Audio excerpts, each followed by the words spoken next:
श्री त्रिपुरदास जी कायस्थ कुल में प्रकट हुए थे। बड़ा हिम्मत बनाने वाला यह चरित्र है।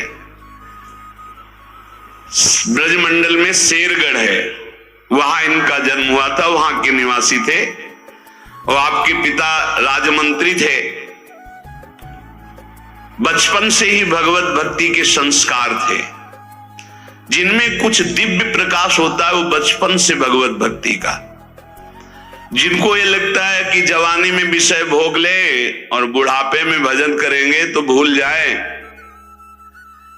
बुढ़ापे में मन को प्रभु में नहीं लगाया जा सकता। यदि आपने जवानी में भजन का अभ्यास नहीं किया तो बुढ़ापे में नहीं होगा। बुढ़ापे में प्रपंच ही होगा, पक्का विश्वास मान लीजिए। और जितने भी दिव्य महापुरुष हुए हैं, जिनके जीवन प्रकाशित हुए हैं भक्ति अध्यात्म की ऊंचाई में, वो बचपन से श्री भगवान में लगे। त्रिपुरदास जी के घर में राजमंत्री पिता थे, पर बहुत ही सुंदर भक्ति के संस्कार थे। एक बार आप पिता के साथ आगरा से किसी कार्य के लिए गिरिराज जी आए तो यहां ठाकुर श्री श्रीनाथ जी का दर्शन किया। यही विराजमान थे अन्योर में, जहां जतीपुरा इधर ठाकुर जी यहीं प्रकट हुए हैं। श्रीनाथ जी अपने ब्रज के हैं, गिरिराज जी के। ऐसा सुंदर रूप श्रीनाथ जी का, नवीन किशोर अवस्था, लुभायमान हो गए। बहुत हट किया, अब मैं नहीं जाऊंगा, इन्हीं के दर्शन करूंगा, इन्हीं के पास रहूंगा। पिता राजमंत्री थे,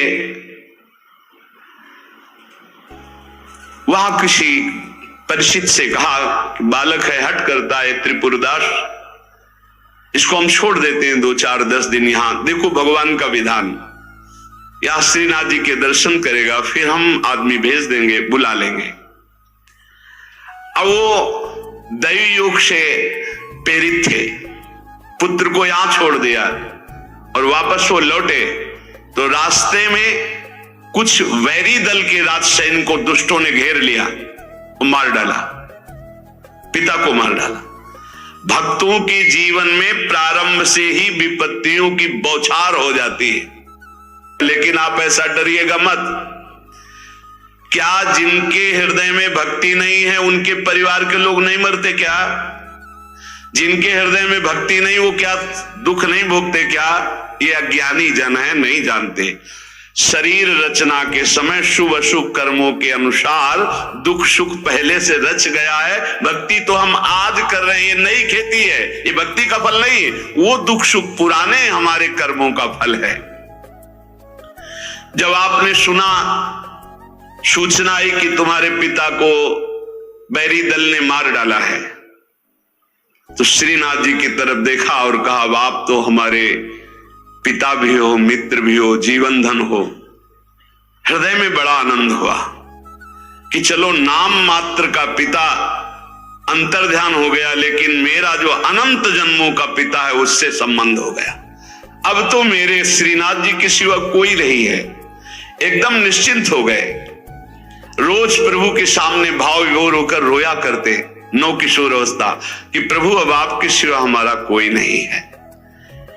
एक दिन वल्लभाचार्य भगवान आचार्य चरण, जिनके दुलारे लाडले श्रीनाथ जी हैं, वो सेवा में आए तो देखा है बालक बहुत एक दृष्टि से देखता है और रोता है। लाओ इस बालक को सामने लाया। ये है भगवत कृपा। जब भगवत कृपा होती है तब गुरु मिलते हैं, और जब गुरु कृपा होती तब भगवान मिलते हैं। जब भगवान की कृपा होती तब गुरुदेव मिलते हैं, संत मिलते हैं। जब द्रवहि दीन दयालु राघो तो साधु संगति पाइए, और जब संत द्रवित होते हैं तब भगवान का साक्षात्कार होता है। बुलाया और परिचय पूछा, कौन है ये?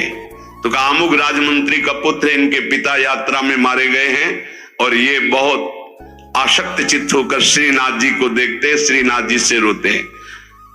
त्रिपुरदास जी ने साष्टांग दंडवत किया वल्लभाचार्य जी को और कहा, प्रभु मैं मात्र पित्रहीन न मेरे माता है न पिता है, मैं अनाथ बालक हूं, बस मेरे नाथ तो श्रीनाथ जी ही हैं और आपके श्री चरणों का आश्रय दे दिया।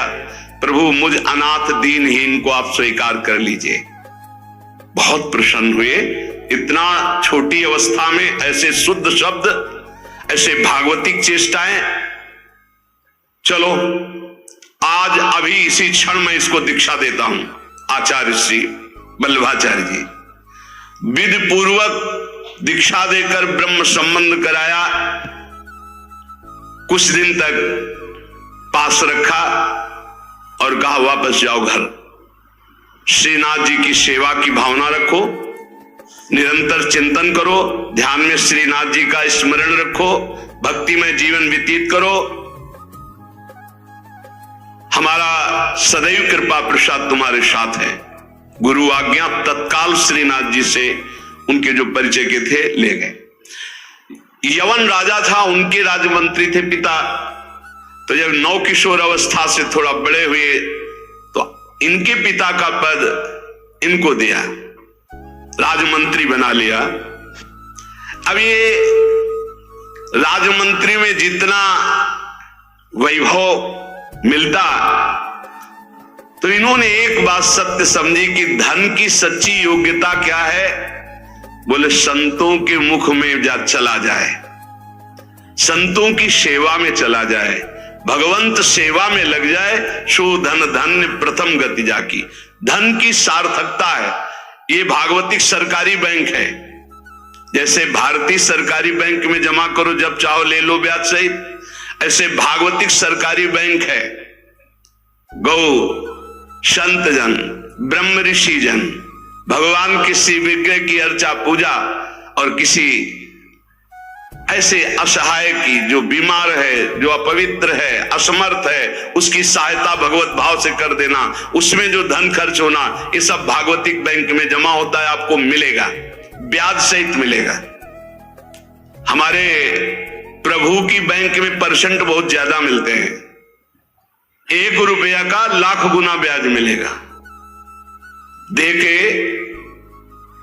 ये जो आप देखते हैं कि अमुक पद पर बैठ गया, अमुक राजा बन गया, अमुक बन गया, ये पूर्व जन्म का है।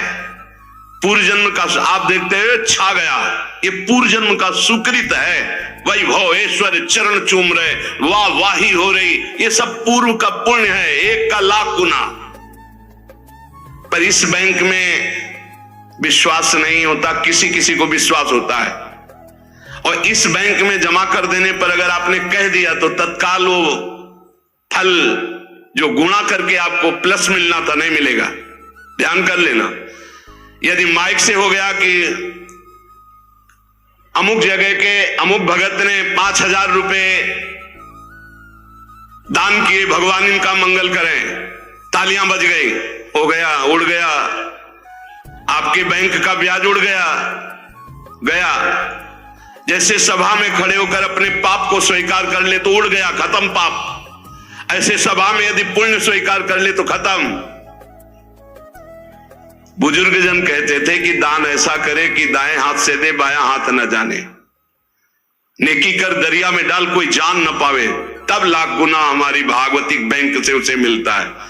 ये तो हुआ अपना धन देने पर।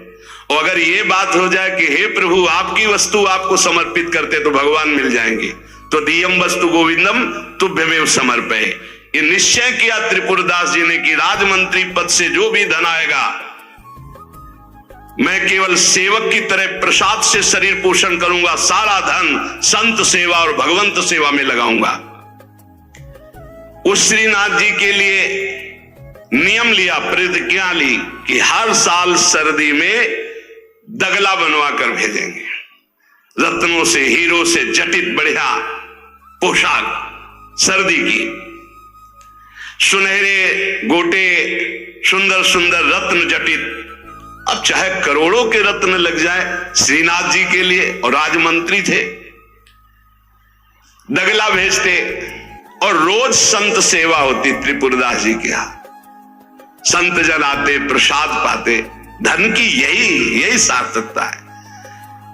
जय जयकार हो, भगवान नाम कीर्तन हो, भगवत अनुरागी जन आकर प्रसाद पावे, भगवान की आरती पूजा सेवा, धन्य है वो गृहस्थ, वो धन्य, वो तीर्थ है उसका घर जिसके घर में भगवान की आरती होती, भगवान का नाम कीर्तन होता, आए हुए अतिथियों की सेवा होती है। और श्रीनाथ जी भी बड़े रिजवार ठाकुर, बहुत खुश होकर के, प्रसन्न होकर के वो दगला धारण करते। श्री विठलनाथ जी श्री वल्लभाचार्य जी के पुत्र हैं। वो देखते कि और वस्त्र जब धारण कराते तो ठाकुर जी धारण करते हैं, लेकिन जब त्रिपुरदास जी का दगला धारण कराते तो ठाकुर जी फूल जाते, प्रसन्न हो जाते। भक्त के द्वारा प्रेम से दी हुई वस्तु भगवान बहुत भाव से स्वीकार करते हैं। एक समय ऐसा भी आता है जो बहुत ही अंधेरे का होता है, एक समय प्रकाश का आता है, जैसे दिन रात ऐसे सुख और दुख। अब यवन बादशाह था, उसके पास द्वेषियों ने सूचना लगा दी कि ये राजमंत्री हैं, आपको पता नहीं है, आपके धन का बड़ा दुरुपयोग करते हैं, साधु महात्मा इनके यहां खाते रहते हैं और न जाने क्या क्या खूब लुटाते हैं, आपके यहां से वैभव चुराया जाता है। और वो राजा यवन, उसकी बुद्धि बदल गई, उसने तत्काल आदेश किया सर्वस्व अपहरण कर लिया जाए, त्रिपुरदास जी का सर्वस्व संपत्ति जब्त कर ली जाए। मतलब पात्र भी घर में नहीं रह गए, सब जब्त कर लिया गया। जहां रोज संत सेवा, ठाकुर सेवा, श्रीनाथ जी के लिए बहुत महंगा पोशाक सर्दी की, सब एक पात्र भी नहीं रहने दिया, सब जब्त कर लिया। खाने पीने के लिए एक दाना भी नहीं रह गया, कुछ नहीं, सब जब्त कर लिया, केवल दिवाले दिवाले।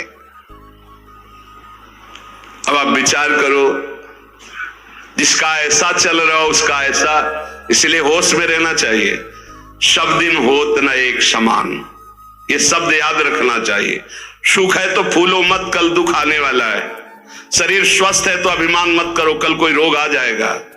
जीवित हो तो अभिमान मत करो, कल ही मृत्यु आ सकती है, आज भी आ सकती है। होश में, खूब धन संपत्ति है, कल ऐसा हो सकता है टुकड़े टुकड़े के लिए मोहताज हो सकते हो। पक्का पक्का। आज दुखों घेरे हैं तो आप निराश मत होइए, कल आप बहुत बड़े आदमी बन सकते हैं। उत्साह संपन्न रहिए। आज बहुत बड़े आदमी है, धन है, संपत्ति है, वैभव है, नौकर चाकर है, बहुत फूलिए मत। हो सकता है ऐसा समय आ जाए कि तुम्हें किसी के यहाँ नौकरी करनी पड़े अपने पेट भरने के लिए। समय बहुत विचित्र है, पलटने में देर नहीं लगती, पलटने में देर नहीं लगती। खाने पीने तक के लिए नहीं रहेगा, सब यवन राज ने जब्त करवा लिया। अब जैसे तैसे बहुत गरीबी से, कष्ट से जीवन यापन होने लगा। अब आए सर्दी की ऋतु। सर्दी की ऋतु में श्रीनाथ जी को दगला भेजते थे, खूब सुंदर सजा करके। यहां सजाने की क्या बात, खाने की भी कोई वस्तु नहीं रह गई थी। ठाकुर जी की सेवा की प्रतिज्ञा की थी कि जब तक जीवन है आपके लिए पोशाक भेजूंगा। अब सर्दी में कैसे पोशाक भेजे, खाने के लिए भी नहीं। बहुत जोर जोर से रोना आया कि हम हर कष्ट सह सकते थे, लेकिन आपकी सेवा, ये जो सर्दी की पोशाक भेजने की थी, अब कैसे होगी आपकी सेवा। ये सेवा नहीं होगी तो मेरा जीना, क्योंकि मैंने नियम लिया था कि मैं अपने जीवन में जब तक जीऊंगा हर वर्ष आपको सर्दी के समय पोशाक भेजूंगा, सर्दी की। आप ठाकुर जी से विनय करने लगे कि मैं सब कष्ट सह सकता हूं, आपकी सेवा छोड़कर नहीं। इतने में देखा, दृष्टि गई तो एक ऊपर दावात रखी थी। आपको जैसे कोई डूबते हुए को तिनके का सहारा मिल जाए, और वो दावात पीतल जैसी दिखाई दे रही थी, तो लग रहा था कुछ सिक्के की तो बिकी जाएगी। दावात ली, बाजार में बेचने के लिए गए कि अगर ये बिक जाएगी तो थोड़ा भी कपड़ा मिल जाएगा तो नियम की तो पूर्ति हो जाएगी। भगवान अपने भक्तों को ऐसा कष्ट क्यों देते हैं? क्यों देते हैं? बड़े आराम से जय जयकार हो रही थी, संत सेवा हो रही थी, ठाकुर सेवा हो रही थी। श्री प्रियादास जी कहते हैं कि इष्ट देव को ये पसंद, क्या पसंद है? अनन्य चिंतन, धन का आश्रय भी नहीं होना चाहिए। त्रिपुरदास जी के ऊपर जो भगवान की विशिष्ट कृपा हुई, ये भगवान श्री कृष्ण चंद्रजू ने युधिष्ठिर जी से कहा। एक बार युधिष्ठिर जी ने कहा कि प्रभु ऐसा भी आपका नाम लेते हैं, धर्म से चलते हैं, कोई एक कदम भी कहीं अधर्म नहीं। भगवान ने युधिष्ठिर जी से कहा यस्याहम अनुग्रहणामि, जिसे मैं स्वीकार कर लेता हूं कि ये मेरा है, उस पर मैं कृपा करता हूं। हमने ये देखा, पहलवानों से भी मिले हैं, वो कुश्ती में अपने जन को वहीं पीटते हैं जहां से कमजोर होते हैं। जैसे यहां मारा, वो बोले अब 1000 बार यही मारेंगे, वो 1000 बार मारेंगे ये थपाड़ा, 1000 बार मार के फिर गिरा के टिहुना से मारेंगे यहां, और जब टिहुना सह गए तब कहेंगे ठीक है लड़ो, क्योंकि हमने पक्का कर दिया अब यहां तुम्हारे कोई मारे तो तुम फेल नहीं होगे। ऐसे कुछ जगत गुरु श्री कृष्ण हैं। हमारा ये पार्षद कमजोर कहां से हो सकता है? जहां कमजोर वहीं मारा जाता है। बड़ा सुविधा भोगी तो सुविधा पर ही मार चलेगी, अब सुविधा के बिना भी भजन हो सकता है।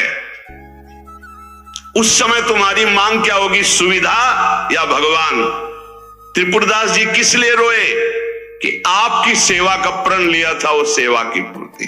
भगवान कह रहे हैं कि जिस पर मैं कृपा करता हूं पहले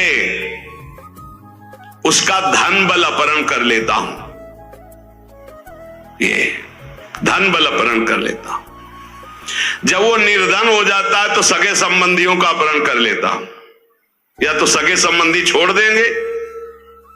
देखा ना पिता रास्ते में ही राधे श्याम, बहुत कृपा समझना कठिन है।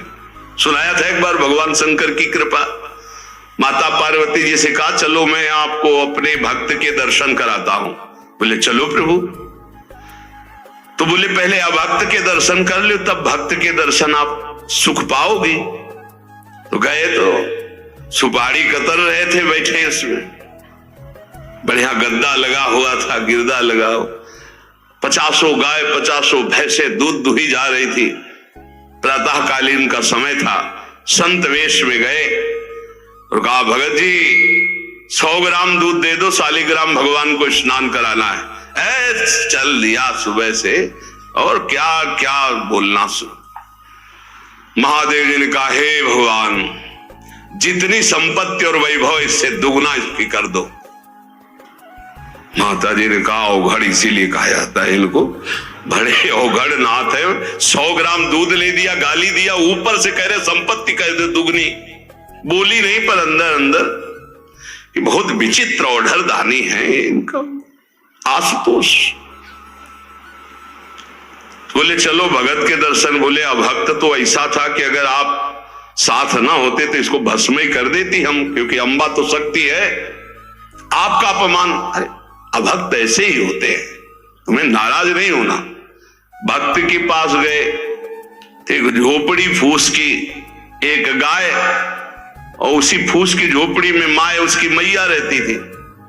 गए, देवी देखा संत तो साष्टांग दंडवत किया, आओ बैठो बैठाला। 100-200 ग्राम गाय का दूध होगा, वो बढ़िया पान करने को ले दिया। प्रभु थोड़ी देर भगवत चर्चा हुई। भगवान शिव ने कहा अच्छा भाई चलते हैं, हम तो विचरण करते रहते हैं। बोले संत भगवान कभी पुनः कृपा करके आना। हम कुटिया के बाहर निकले और कहा हे करुणा निधान भगवान, इसकी गैया और मैया दोनों हटा दो, मार दो। अंबा जी ने कहा आप बर्दाश्त नहीं होगा। 100 ग्राम दूध नहीं दिया तो उसको दुगना संपत्ति दे दी, और एक गाय पूरा दूध आपको पिला दिया और मैया बातचीत करने के लिए थी, उसको भी आपने मार दिया। कहा कि वो ये क्या है? बोले अभी तुम नहीं समझे। जब इतनी संपत्ति में साधु अपमान करके ऐसी गालियां देता, जब डबल संपत्ति होगी तो ऐसा अपराध करेगा, घोर नरक जाएगा, समझो। और इसका कुछ मन मैया में जाता है, कुछ गैया में जाता है। दोनों भगवान के पास गए हुए अखंड हमारा चिंतन करेगा, ये हमें लीन हो जाएगा। माता जी का ये बात तो सही। तो बोले जिस पर मैं कृपा करता हूं इस माया प्रपंच से उसे अपने स्वरूप में स्थित करता हूं। वो जरूरत देखो, जरूरत है। ऐसा नहीं कि एक बुखार की दवा सबके साथ चलेगी। बुखार की भी क्वालिटियां हैं, समझना। अब मलेरिया है तो उसके लिए अलग, डेंगू है तो उसके लिए अलग, साधारण वायरल है तो उसके लिए अलग। हम लोग साधारण बुखार वाले हैं, चिंता मत करो। ऐसे हाई इंजेक्शन नहीं लगेंगे जैसे त्रिपुरदास जी के लगे, या प्रहलाद जी के लगे, या नरसिंह मेहता जी के लगे, या मीरा जी के लगे। अपने लोगों के नहीं लगेंगे। बहुत ऐसे वायरल, जैसे ऋतु का बुखार है ना, अपने लोग ऐसे बुखार के मरीज हैं। डेंगू वाले नहीं है कि भर्ती हो जाए, प्लेटें कम हो रही। डरना मत। अलग अलग बुखार की जैसे दवा, ऐसे अलग अलग भक्ति की स्थिति की परीक्षा होती है। अब इसकी स्थिति क्या होगी वो तो जगत पावन करने वाले भगवान ये देखते हैं। बहुत सुंदर बात है ये, अगर समझ में आ जाए। भगवान अंधकार का नाश कर देते हैं, भगवान स्वप्न का नाश कर देते हैं। ये सब स्वाप्निक जगत है। अब मोह ममता से युक्त इसलिए डर जाओगे, तो हम कह रहे हैं तुम्हारे साथ ऐसा होगा ही नहीं, क्योंकि तुम उतनी स्थिति के ही नहीं हो। डरना मत, सच्ची मानिए। क्या चक्रवर्ती सम्राट अम्बरीश जी भगवान के भक्त नहीं है? ध्रुव जी भगवान के लिए भजन करने के लिए गए तो आज ऐसा पद मिला कि त्रिभुवन में किसी को नहीं। सुदामा जी को दरिद्रता प्राप्त थी और सुदामापुरी की रचना हो गई, जैसे द्वारिकापुरी की रचना। आप हमारे श्री कृष्ण के प्रति ऐसा ना सोचे, ये जो कह रहे हैं बड़ी गुप्त बात है।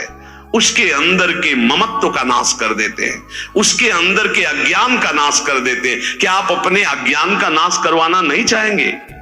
यहां अज्ञान की वृत्ति के नाश की बात है। तो आप ऐसा मत सोचिएगा। और आज तक कोई भक्त आपको भिखारी नहीं मिलेगा। आप ध्यान दीजिएगा, पुरुष से लेकर के जहां दृष्टि डालिए, जहां भक्तों को आपके 4 घर में लोग होते हैं, उनके भोजन की व्यवस्था में आप चिंतित रहते हैं, समझ रहे? जब हम मांग के खाते थे तो भूखे रह जाते थे, और जब भरोसे पे हैं तो 300-400 लोगों का बाल भोग, राजभोग और शयन भोग अपने आप हमारे प्रभु पूरा करते। हमारा घर कितना बड़ा है, हमारे घर में कितने बैठे देख लो। घबराना मत, इसलिए हम कह रहे। डरना मत, अब इसीलिए कह रहे। नहीं तो आपको लगेगा भगवान कह ये धन ही हर जाएगा तो अब हमारे भक्ति का मतलब क्या रहेगा? नहीं, इसका मतलब है अज्ञान का नाश हो जाना, तम का नाश हो जाना, माया मोह का नाश हो जाना। क्या आप दुख का नाश नहीं करवाना चाहेंगे? ये भक्ति दुख का नाश करके सर्वतोभावेन महासुख प्रदान करने के लिए है। ततो धनम त्यजन्त्यस्य स्वजनाः दुख दुखितम, भगवान कह रहे हैं। फिर उसके परिवार वाले उससे प्यार नहीं करते। क्या झूठे प्यार में फंसे रहकर जिंदगी गंवाना चाहोगे? क्या आप ये नहीं जानोगे कि तुम्हें कोई प्यार नहीं कर रहा? क्यों झूठ में जीवन व्यतीत करना चाहते हो? सच्ची कोई प्यार नहीं कर रहा, कोई प्यार नहीं। अपने सुख के लिए प्यार कर रहा है, कोई तुम्हें प्यार नहीं कर रहा। तो भगवान कह रहे हैं मैं परिवार से भी उदासी पैदा, कोई उसको प्यार नहीं करता। असलियत में आ गई बात कि कोई प्यार नहीं करता। फिर कह रहे हैं कि जब वो व्याकुल चित्त हो जाता है, कोई उसे प्यार नहीं करता, ऐसा लगता है सब मुझे छोड़ दिए, तब मैं एक रास्ता देता हूं अपने भगवत प्रेमी महात्मा का। वो विशुद्ध संत से मिलता है, और जब संत से मिलता है तब मैं उसे अपनी कृपा से ऐसा सराबोर कर देता हूं, अनुग्रह की वर्षा कर देता हूं, और वो मेरे में डूब जाता है। महाभागवत जन्म जन्मांतर के पापों का नाश करके महान सुख की प्राप्ति। ये है रहस्य हमारे प्रभु का, जो भक्तों के जीवन में जगह जगह पर दुख दिखाई देता है। वो हर मोड़ में ईंट खड़ी कर देते हैं, इधर चल सीधे, ये इतना फिसड्डी मन है कि अगर वो कृपा न करे तो माया में फंसा रहे, पर वो ऐसे ईंट रखते चले जाते, निकल मेरी तरफ बढ़कर आ जा। अब त्रिपुरदास जी बाजार गए, त्रिपुरदास जी को दावत दिखाई दी जो पीतल की सी दिखाई दे रही थी, उठाई बाजार ले गए तो उस समय उन्हें 100 पैसे मिले, 1 रुपया। 1 रुपया कपड़े की दुकान में गए, मोटी मार्किंग को। अब जहां इतना कीमती वस्त्र, सोने के गोटे, हीरे लगाकर सुंदर ऐसी पोशाक भेजते थे, वहां आज स्थिति की मार्किंग कैसे ठाकुर जी को भेजे? लाल रंग से लगा, लाल रंग अनुराग का रंग, सफेद मार्किंग लाके आंसू गिरते जा रहे हैं कि नाथ ये मोटा मार्किन आपके तो दास दासियों के लायक था, आपको कैसे? पर कुछ नहीं है, अनुराग में भीने हुए नेत्रों से अश्रुधार बह रही है, हृदय में भारी दीनता है, और ऐसी ही वस्तु प्रभु को बहुत पसंद आती है। हमसे अगर दी जाएगी 5 किलो सोने का छत्र, तो 4 लाख योजन का सोने का पहाड़ है उनकी इस मृत्यु लोक में। 5 किलो क्या होता है? साहस नहीं हुआ, रंगा लाल रंग में, प्रेम रंग में रंग कर रख लिया, पर साहस नहीं हुआ कि मैं जाकर के श्रीनाथ जी को दूं। कैसे दूं? अब उनके मन में एक बहुत पीड़ा है, और देखो भगवान अपने भक्त की बात को अंतर से जानते हैं। त्रिपुरदास जी के हृदय में दैन्य, और दैन्य भगवान को बहुत प्रिय है। यही दरबार दीन को आदर रीति सदा चली आई। भगवान को मूल्यवान वस्तुएं प्यारी नहीं, भगवान को जो प्यारी वस्तु है वो दैन्य है, दीनता। इतने में विधान बना, गोसाई जी के सेवक श्रीनाथ जी की सेवा के लिए जो भक्तजन थे उनके यहां विचरण किया करते थे, अचानक दृष्टि में पड़े त्रिपुरदास जी के। देखा ये तो श्रीनाथ जी के सेवक हैं जो गोसाई जी के पार्षद हैं, और ये तो सेवा सामग्री श्रीनाथ जी को पहुंचाते हैं। तो आपने प्रणाम किया, घर लिवा गए, कुछ खाने पीने के लिए व्यवस्था ही नहीं। कैसी कैसी, कहां राजमंत्री का सुख और कहां बहुत संकोच में भरे हुए वो मार्किन निकाल के लाए जो लाल रंग से रंगी थी, और कहा हाथ जोड़ करके कि हर वर्ष प्रतिज्ञा थी कि श्रीनाथ जी को पोशाक भेजेंगे, पर भगवत कृपा से वैसा विधान बन गया है। यद्यपि ये श्री गोसाई जी के किसी दास दासी के पहनने योग्य भी नहीं है, फिर ये श्रीनाथ जी के श्री अंग के लिए तो क्या होगी। पर आप क्या इस भेंट को वहां तक पहुंचा देंगे? भंडारी को दे देना, पर गोसाई जी को कुछ मत बताना, न मेरी स्थिति बताना कि खाने को भी नहीं, और ना ये बताना कि मार्किन भेजा, कुछ मत कहना, उनको दुख पहुंचेगा। केवल भंडारी को दे देना, वो जो चाहे जैसे चाहे, यद्यपि वे श्रीनाथ जी के योग्य तो है ही नहीं।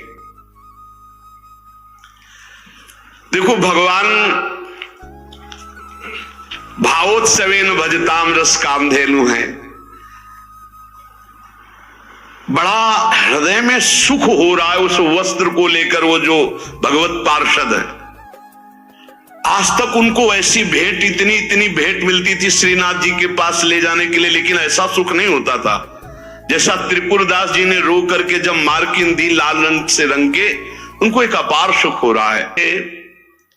त्रिपुरदास जी का वस्त्र लेकर बड़े प्रेम में डूबे हुए भगवत पार्षद गए और भंडारी जी से कहा कि आपसे तो कुछ छुपाव है नहीं, ये त्रिपुरदास जी का दिया हुआ वस्त्र है। यद्यपि बहुत कष्ट में उनका जीवन है, फिर भी उन्होंने ये सेवा भेजी। आप इस सेवा का आदर करना, अपमान मत करना। कि कहीं फेंक दो, अरे मार्किन कहां ठाकुर जी के श्रीअंग पोशाक वाले। तो उन्होंने, भंडारी ने कहा कि इसका सही प्रयोग करेंगे। तो जो ठाकुर जी की पोशाक थी उसको बांधने के काम में ले लिया। उन नए वस्त्र जो मार्किन आई उसमें रखकर ठाकुर जी की पोशाक बांधकर और उसे अलमारी में रखने। परम स्नेही ठाकुर जी कांपने लगे। जब श्रृंगार हुआ तो सर्दी का समय था, कांपने लगे श्रीनाथ जी। जब श्री आचार्य चरण सेवा में गए तो कहने लगे मुझे बहुत जोर की ठंड लग रही है। ठाकुर जी बोलते हैं निज जनों से, जैसे हरिवंश महाप्रभु से राधा वल्लभ जी बात करते थे, बंचंद महाप्रभु से बात करते थे, बिहारी जी से स्वामी जी महाराज, विठल विपुल देव जी, बिहारीन देव जी। अब हम लोगों की जाकी रही भावना जैसी प्रभु मूर्ति देखे तिन तैसी। मुझे ठंड लग रही बहुत जोर की। बोले जय जय अभी उपाय करता हूं। तत्काल बड़े गरम गरम महंगे वस्त्र धारण कराए। ठाकुर जी फिर बोले बहुत ठंड लग रही है, बहुत ठंड लग रही। कहा जय जय अभी उपाय करते। तुरंत अंगीठी जलाई गई, सामने अंगीठी ऐसे सुंदर नवीन कोमल उनके वस्त्र उड़ाए गए। ठाकुर जी फिर कांप के कहते मुझे बहुत ठंडी लग रही। श्री विठल नाथ जी गोसाई जी समझ गए कि ये साधारण ठंड नहीं है, ये किसी भक्त के हृदय की जो पीड़ा है उसी की एक कपकपी है।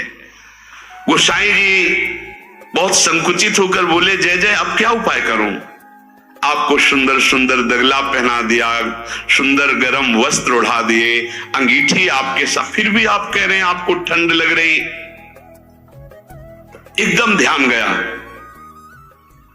उन्होंने कहा किसी भक्त के वस्त्र का तो अपमान नहीं हो रहा है।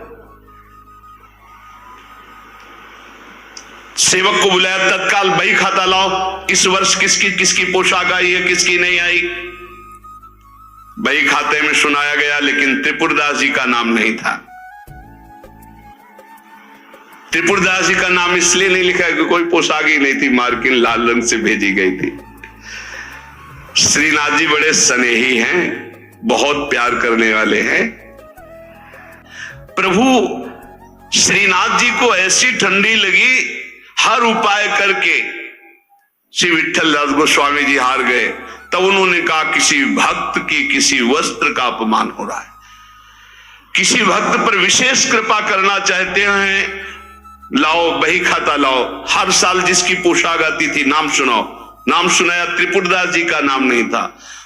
विठल नाथ गोस्वामी जी ने कहा त्रिपुरदास जी का नाम नहीं सुनाया, हर वर्ष भेजते थे, क्या इस वर्ष पोशाक नहीं भेजी। देखो एक तो भगत होते हैं, कुछ फुलरा चढ़ता 4 दिन की भक्ति का, सोडा वाटर की तरह मार फूल के एकदम। और एक भक्त होते हैं जो गंभीरता पूर्वक कदम बढ़ाते, जितनी सेवा तो बढ़ाते चले गए, पूरा जीवन समर्पित कर दिया। और एक होते हैं एकदम फुलरा की तरह से बड़े हो बस खत्म। हमें लगता है कि भक्ति सोडा वाटर वाली ना करो, क्षणिक वैराग्य वाली मत करो, एक कदम बढ़ाओ पर बहुत मजबूत बढ़ाओ। जीवन में चाहे जितना संकट आ जाए, उतने कदम जो हम बढ़ चुके हैं भक्ति के, पीछे नहीं लौटेंगे, चाहे मृत्यु क्यों ना हो जाए। ऐसी दृढ़ निष्ठा रखनी चाहिए, तभी माया पर विजय प्राप्त होती है। पोशाक हर वर्ष त्रिपुरदास जी भेजते थे, उनका नाम बही खाते में था, क्यों नहीं भेजा। सेवक ने कहा राजकोप के द्वारा सारा धन उनका नष्ट कर दिया गया, छीन लिया गया है, तो कुछ नहीं भेजा। नहीं भेजा है, मार्किन भेजी, लाल कपड़े में, लाल रंग में रंग करके कपड़ा आया है। वो ठाकुर जी की पोशाक लायक है नहीं, इसलिए ठाकुर जी की पोशाक रखकर उसमें गोसाई जी ने कहा अच्छा आप समझ में आए, इसीलिए ठाकुर जी को ठंडी लग रही। अरे जल्दी वो कपड़ा लाओ, जल्दी कपड़ा लाओ। और तत्काल दर्जी को बैठाल कर तत्काल सिलवाया। और ठाकुर जी को जे ही अंग में धारण करा, ठाकुर जी मुस्कुरा दिए और बोले हाँ अब सर्दी दूर हो गई। बड़े रिझवार ठाकुर है। प्रेम प्रभु को चाहिए, भाव प्रभु को चाहिए। इसी भाव को दृढ़ करने के लिए ये महापुरुषों के पावन चरित्र हैं। कैसी भी परिस्थिति हो, बस ये आप एक जन्म के लिए, वैसे तो सब भोग ही रहे हैं, नरक स्वर्ग अपवर्ग सब दुनिया का, एक जन्म के लिए आप प्रभु के लिए थोड़ा हिम्मत कर लो। कैसी भी परिस्थिति आवे, आपका नियम न टूटे, आपका भजन न टूटे, जो नियम बनाओ उसे चलने दो। प्राण चाहे निकल जाए, इस जन्म में भक्ति से पीछे नहीं हटना, तो निश्चित भगवत प्राप्ति हो जाएगी। ये जीवन हमारा भगवत प्राप्ति के लिए है। बहुत सावधान, सुख दुख के ये भाव समुद्र के थपेड़े हैं। कहीं सुख में भूल मत जाना, कहीं दुख में घबराकर भक्ति मत छोड़ देना। आगे आपको बहुत सुख मिलेगा। ये भक्ति दुख सुख देने वाली नहीं, भक्ति सुख दुख में समान स्थिति पैदा करती है। भक्ति भगवान को आकर्षित करती है। और सही मानो, आज तक खुद अपना अनुभव में बता रहा हूं, ये दुख, ये विपत्ति, ये रोग, ये नाना प्रकार का तिरस्कार, निंदा, यही ऊंचाई पर चढ़ाती है।